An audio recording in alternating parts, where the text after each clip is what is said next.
আমাদের কৃষি আমাদের গর্ব, আমাদের মাটি আমাদের ভবিষ্যৎ। কিন্তু অতিরিক্ত রাসায়নিক সার ও কীটনাশকের ব্যবহারে আজ মাটির স্বাস্থ্য বাঁধার মুখে। মাটির উর্বরতা কমছে, উৎপাদন খরচ বাড়ছে, আর পরিবেশের ভারসাম্য নষ্ট হচ্ছে ধীরে ধীরে। তাই পশ্চিমবঙ্গ কৃষি বিভাগের উদ্যোগে শুরু হয়েছে ক্ষেত বাঁচাও অভিযান। মাটিয়ালি ব্লকের কৃষি দপ্তরের উদ্যোগে মাটির স্বাস্থ্য রক্ষা, পরিমিত সারের ব্যবহার এবং পরিবেশ বান্ধব কৃষিকাজের প্রসারের লক্ষ্যে ক্ষেত বাঁচাও অভিযান কর্মসূচি গ্রহণ করা হয়েছে। এই অভিযানের মূল লক্ষ্য মাটির স্বাস্থ্য রক্ষা, পরিমিত সারের ব্যবহার এবং স্থিতিশীল কৃষিকাজের প্রসার। জৈব সার ব্যবহার করুন, ভার্মি কম্পোস্ট তৈরি করুন, সবুজ সার চাষ বাড়ান এবং ফসল পর্যায়ক্রম অনুসরণ করুন। মাটির পরীক্ষা করে প্রয়োজন অনুযায়ী সার প্রয়োগ করুন। অপ্রয়োজনীয় খরচ কমান, ফসলের উৎপাদন বাড়ান। সুস্থ মাটি মানেই সুস্থ ফসল, সুস্থ ফসল মানেই সমৃদ্ধ কৃষক, আর সমৃদ্ধ কৃষক মানেই সমৃদ্ধ দেশ। এই মূল মন্ত্রটা আনি তো প্রথম জিনিস হচ্ছে মাটিকে স্বাস্থ্য ঠিক রাখার জন্য মাটি পরীক্ষা করাটা খুব দরকার, এবং মাটির মধ্যে কী কী সার আছে, নাইট্রোজেন, ফসফরাস, পটাশ, এই জাতীয় যে প্রধান খাদ্য, তো সেটা কতটা পরিমাণ আছে এবং অনুখাদ্য কী কী আছে, জিঙ্ক, বোরন, এই টাইপের কত পরিমাণ আমাদের মাটির মধ্যে উপস্থিত আছে, সেটার জন্য মাটির স্বাস্থ্য পরীক্ষা। আজকে আমরা পৌঁছে গিয়েছি জলপাইগুড়ি জেলার আমাদের মেটালি ব্লক কৃষি দপ্তরের আয়োজনে যে হচ্ছে গিয়ে ক্ষেত বাঁচাও অভিযান, সেই অভিযানে সেই সুন্দর প্রোগ্রাম যে হচ্ছে গিয়ে এখানে এপিও, এপিসি, সেলফ হেল্প গ্রুপ এবং হচ্ছে গিয়ে ক্ষুদ্র প্রান্তিক কৃষক, কিছু উদ্যোগী কৃষক সবাই এসেছেন।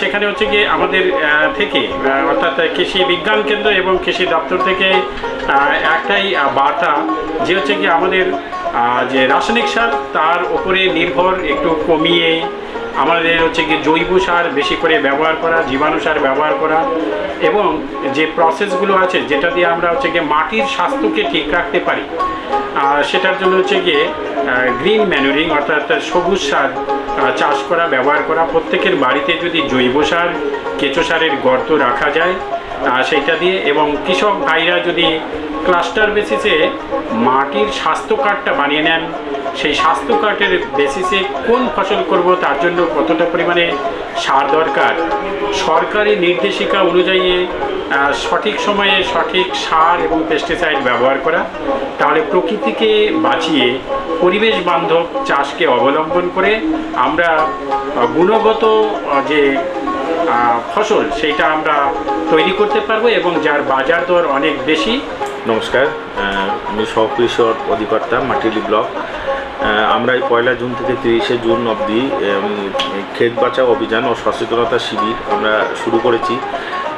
প্রধানমন্ত্রী এই অভিযানের আমাদের নির্দেশ দিয়েছেন এবং আমরা সেই হিসেবে আমরা ব্লকে ক্ষেত বাঁচাও অভিযান এবং সচেতনতা শিবির 1 থেকে 30 জুন আমরা মাটিয়ালি ব্লক এবং তার সমস্ত পঞ্চায়েতে এবং গ্রামে গ্রামে পাড়ায় পাড়ায় যাতে এই ক্যাম্প করে আমরা ফার্মারদেরকে অ্যাওয়ার্ড করতে পারি যে সুষমভাবে সার ব্যবহার এবং সেখানে গতানুগতিক কেমিক্যাল ফার্টিলাইজারের পরিবর্তন হিসেবে আমরা যাতে সেখানে ন্যাচারাল ফার্মিং এবং বিভিন্ন অর্গানিক ভার্মি কম্পোস্ট এবং বায়োলজিক্যাল বিভিন্ন পেস্টিসাইড সেইগুলো যাতে আমরা কেমিক্যাল ফার্টিলাইজারের ব্যবহার কমিয়ে যাতে অর্গানিক বায়োলজিক্যাল এই সমস্ত ফার্টিলাইজার এবং পেস্টিসাইডের যাতে ব্যবহার করা যায় এবং মাটির পরীক্ষার মাধ্যমে সে তার যে কেমিক্যাল যে ফার্টিলাইজারের প্রয়োজনীয়তা সেইভাবে তার প্রয়োজনীয়তা যাতে ন্যাচারাল ফার্মিংয়ের মাধ্যমে আমরা সেইটা মিট আপ করতে পারি। সারাক্ষণ তো বিষাক্ত জিনিস খেয়ে যাচ্ছি আমরা। এই চায়ের কত আমাদের যে এক্সপোর্ট আমাদের ফেরত এসে যাচ্ছে।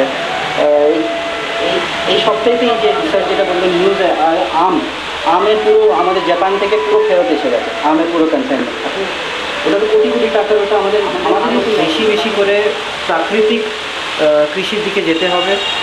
আর আমাদের সবারই দায়িত্ব এটা কি যেটা আমরা যে জিনিসটা আমরা যে করছি, বিকজ এর আগে আমরা যে কেমিক্যালে যে চাষি করতাম তার যে প্রডিউসটা ওটা বিষাক্ত, আমরা সেই বিষাক্ত জিনিসটা লোকেদের ইনস্টলেশন থাকে, তার মানে কত পরিমাণে এসি বিক্রি হচ্ছে।